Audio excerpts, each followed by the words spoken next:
Chegamos ao final dessa nossa semana estudando, pensando sobre a procrastinação e hoje eu quero pensar com você sobre as recompensas pelo caminho.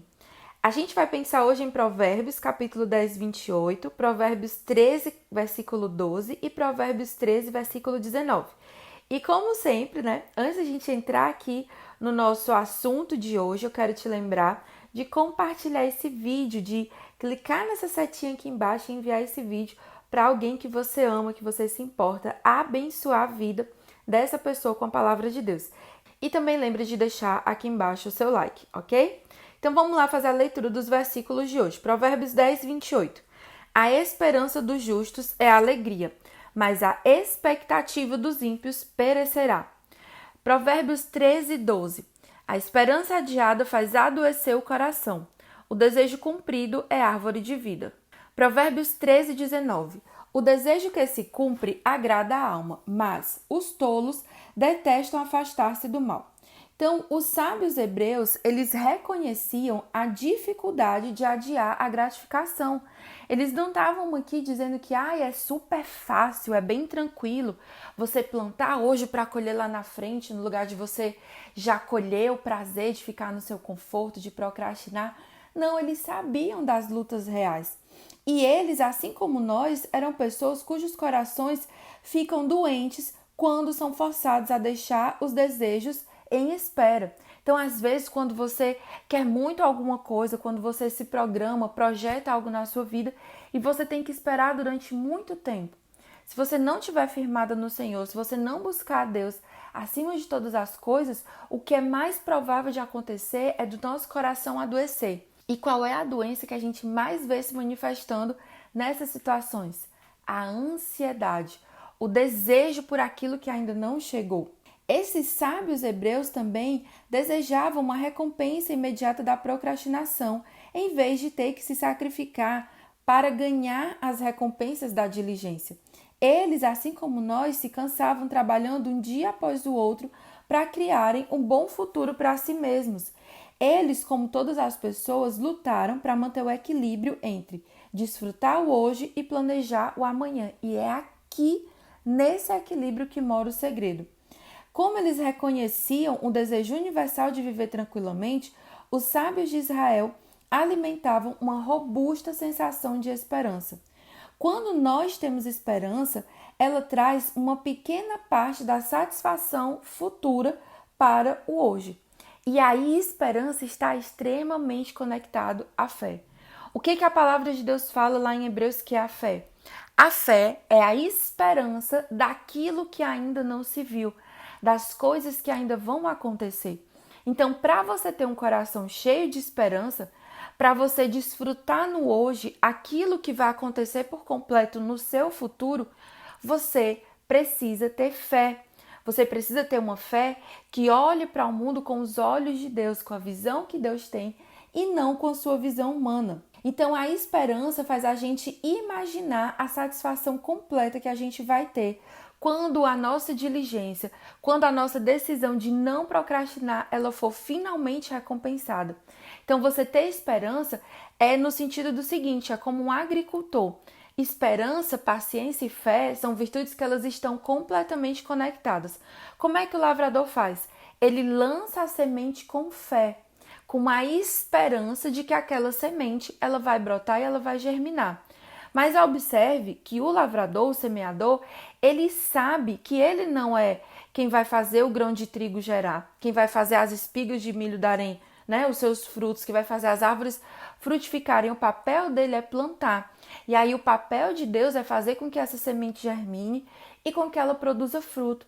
Então, assim como o lavrador, como o agricultor, eu e você, a gente deve se implantar, deve planejar, deve pensar o seguinte: quanto eu quero colher aqui desse terreno?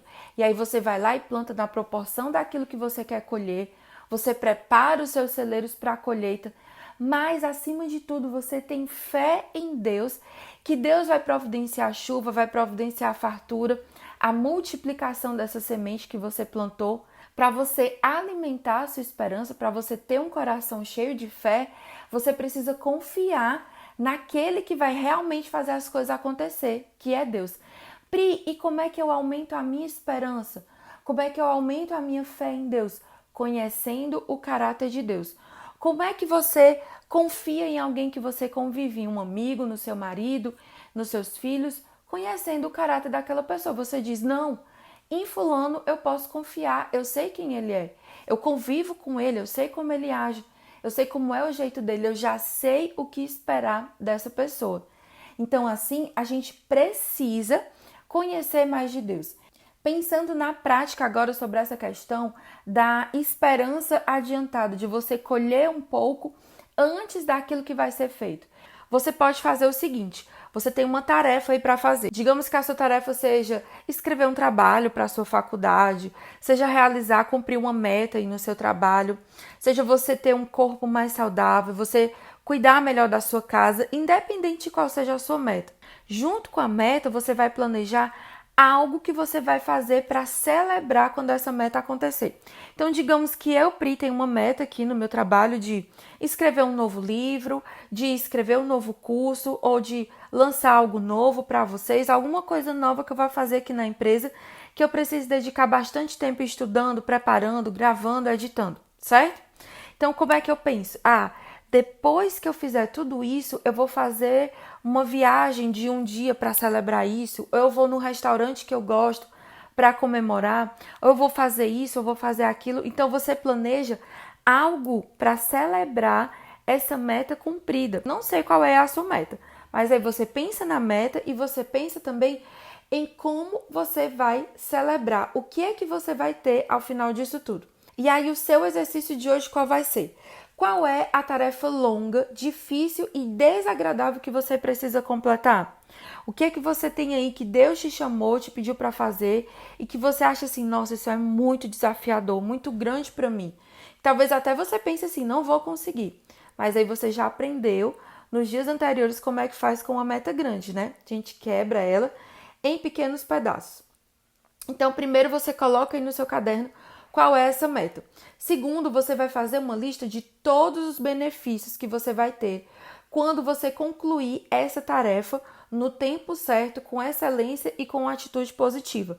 O que é que eu vou ganhar? O que é que eu vou ter de bom quando isso aqui acontecer?